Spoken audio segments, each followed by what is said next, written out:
Hello! Hello, and welcome to the Ron and Carl Show. And we're your hosts, Ron and Carl! Today we will be reviewing the Battle of Vicksburg. not to be confused with the Battle of Pittsburgh.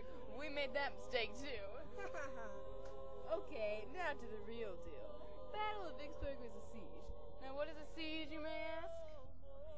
A siege is a military blockade of a city or fortress with the intent of conquering by attrition or assault. This battle was between Union forces commanded by General Ulysses S. Grant and Confederate forces commanded by Lieutenant General John C. Pemberton.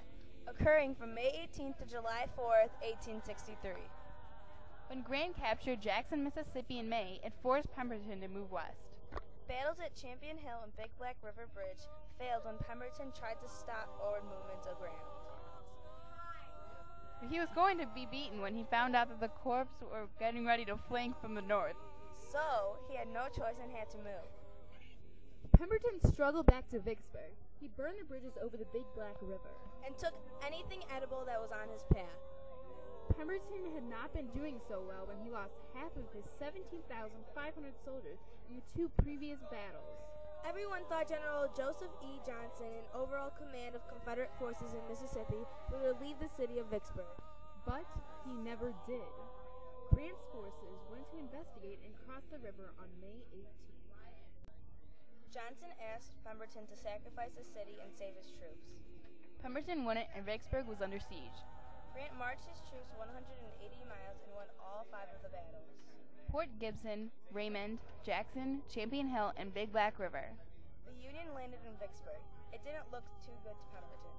Grant didn't want a long siege for any battles. Union forces bombarded Vicksburg. The next morning, May 22nd, was a long day for battling. While it went back and forth for a while, Grant blamed others for misleading dispatch. Pemberton and Grant were both very determined to win their own plans.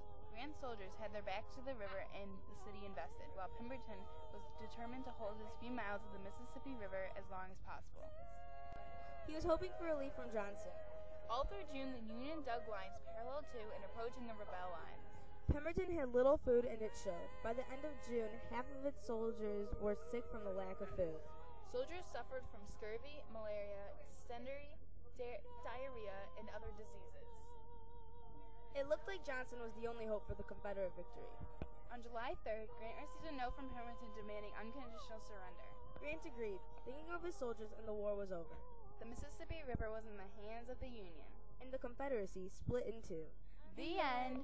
For more information on this battle, visit http://www.mycivilwar.com/battles/63051.8.htm. Again, that was http://www.mycivilwar.com/battles/63051.8.htm. bye. Good morrow. Bye. Good morrow. Bye. Good morrow. Bye. Good morrow. Bye. Good morrow. Good morrow.